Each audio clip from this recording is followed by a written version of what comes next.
AP poll top 25 has just been released here on September 24th. Welcome to College Football's Peek Around the Corner with your host, Greg Pflugar. We cover everything in college football because we love everything in college football. And if you do as well, please subscribe to our ever-growing channel. Smash the like button if you like our content. Share the video with your family and friends. It was just released a minute ago. This is our rapid reaction. Put down your comments and thoughts in the comment section below the video. Let me know what you disagree or what you do agree with when it comes to the AP voters. Let's get through it. I haven't seen it. It was just released. Let's get to it. Other teams receiving votes. Texas A&M, they get 5 votes. Clemson, a tough loss. A very tough loss at home to Florida State. They get 5 votes. Air Force 6. Wisconsin with a big victory. 6 votes. Syracuse, undefeated. Dino Babers doing it again. Syracuse with 8 votes. Tulane with 11. TCU defeats SMU. They are sitting with 17 votes. The Maryland Terrapins, I think they should be getting more respect than this. Maryland only gets 20 votes. That should be higher in my opinion. UCLA loses a tough game 14-7 to Utah. They're sitting there with 28 votes. Louisville, 32 votes. Colorado drops out of the top 25, sitting there with 32 votes. The Kentucky Wildcats, here comes Kentucky, 41 votes. And Kansas State, just outside the top 25 with 57 votes. There's Fresno State, 4-0 in the Mountain West at number 25. At number 24 is the Kansas Jayhawks. They continue to roll. I have Kansas a little bit higher than number 24. Don't think Kansas is getting enough respect. 24. Missouri at 23 with 197 votes. Florida, number 22 in the land according to the AP voters. The Gators, 3-1 with 235 votes. Tennessee Volunteers at number 21. They move up 2 slots. Number 20, Ole Miss. They drop down 5 spots. I think that was a very disappointing performance against the Alabama Crimson Tide. Ole Miss, there's something wrong with that running game. It isn't like it was last year. Ole Miss down to number 20. Number 19, the Oregon State Beavers. They dropped down 5 spots. A classic, epic game, losing 38-35 to Washington State. They remain in the top 20, getting some respect. The Miami, Florida Hurricanes, the U, comes up 2 spots. They are 4-0. The Duke Blue Devils, they're sitting there at number 17. They move up 1 spot. They have a big game next week against the Notre Dame Fighting Irish, number 16, Washington State. They move up 5 spots. Number 16 in the country, the Cougars, well deserved. Number 15, North Carolina.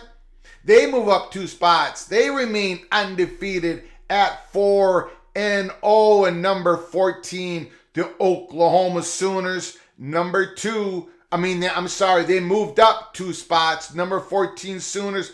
LSU sitting there at number 13. They dropped down a spot, 3-1. Alabama still out of the top 10.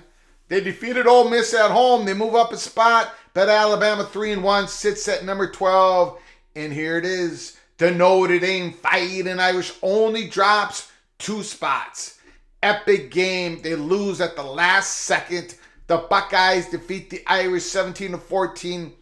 I thought it was a tremendous game. So many great plays on defense from both sides.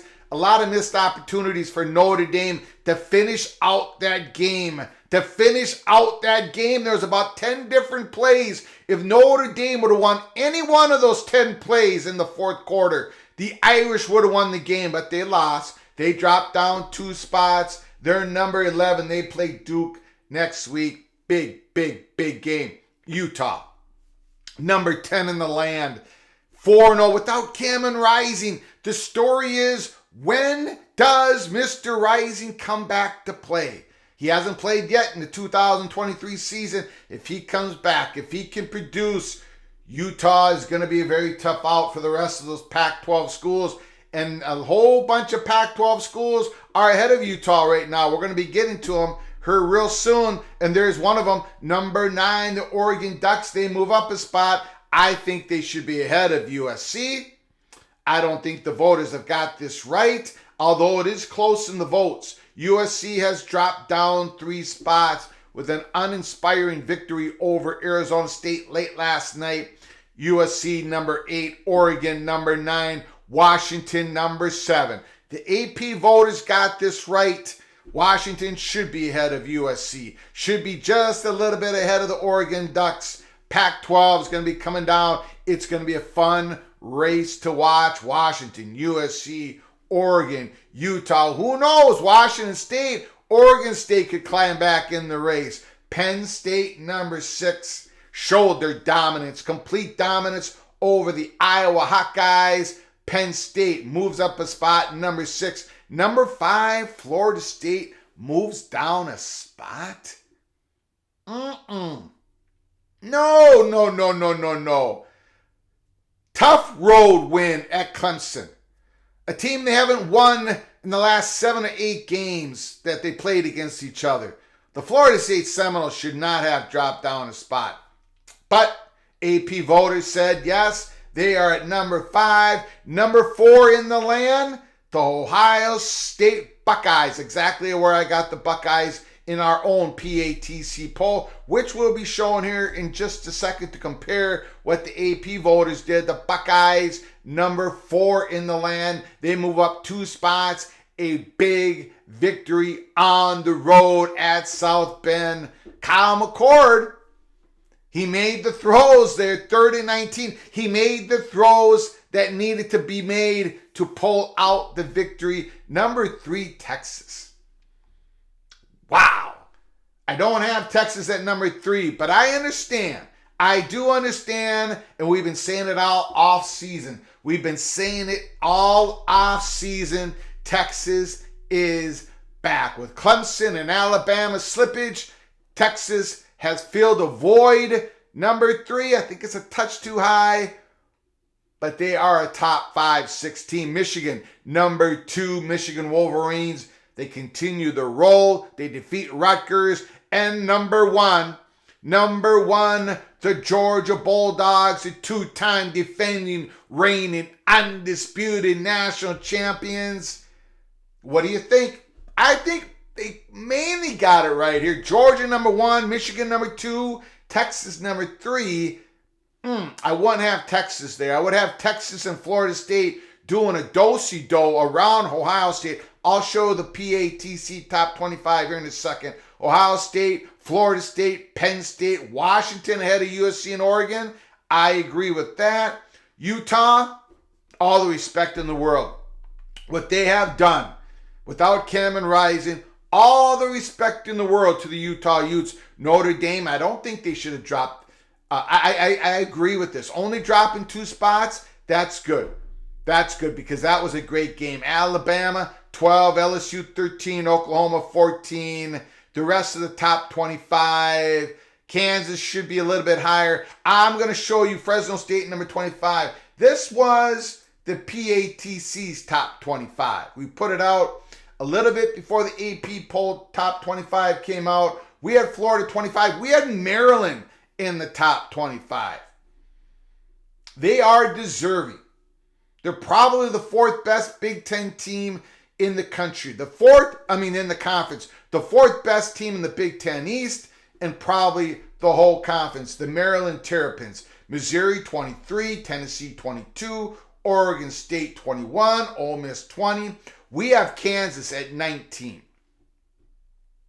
Here in the AP poll, they have Kansas at number 24. So that's a big difference between PATC and the AP poll. We have Miami at 18.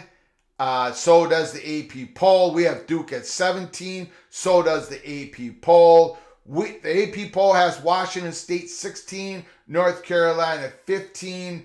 We have those flipped, UNC and Washington State. We both had Oklahoma number 14. We have Alabama 13, LSU 12. AP voters have those flipped, LSU and Alabama. We have Utah 11, Notre Dame 10. The AP voters have those flipped, 10 and 11. We have USC 9 and Oregon 8. The AP voters have them flipped. USC is 8, Oregon's 9. We have Penn State 7 and Washington 6. The AP voters have them flipped. We have Florida State number 3, and the AP voters have Florida State number 5. So a lot of similarities. The biggest difference is we have Kansas at 19, and the AP voters have them at 24. They've had a couple big victories so far for the Kansas Jayhawks. I think they deserve more respect than what they're getting from the AP voters. But basically, we are in agreement. Number 1, Georgia. And then you have, of course, Michigan, and any way you want them, Texas, Ohio State, and all those Pac-12 schools, Oregon, Washington, USC. Got to throw Penn State in their top 10. And don't forget about Notre Dame and Duke. This coming up Saturday. I want to end this episode in this manner. Can you imagine if the expanded playoffs were happening this year? The game between Duke and Notre Dame next week, that game would only be enlarged. The significance of the game, the impact of the game, the storylines around that game would only be bigger in an expanded playoffs. Not smaller, but bigger. So the purists out there that want to continue on with the 4-team invitational playoffs because it would make the regular season every game more important, no way. Come on. No way. And we're going to find that out next year. Every single week. Many more storylines, a lot more drama, more schools involved trying to get into the playoffs. And a fine example, a big example of that is if you pretend that this year we had the expanded playoffs, Duke and Notre Dame, it's going to be a big game anyways. Don't get me wrong. Undefeated Duke, rated 17th in the country, against Notre Dame at home against Notre Dame, the number 11 team in the country. It's going to be big. Game day is going to be there. But if it had to do with expanded playoffs, the storylines would even be bigger. It would even be more dramatic, more impactful. And this regular season game would be even more important. Put down your comments. Let me know how wrong I got it again this week. Week 4 aftermath. It was a beautiful week.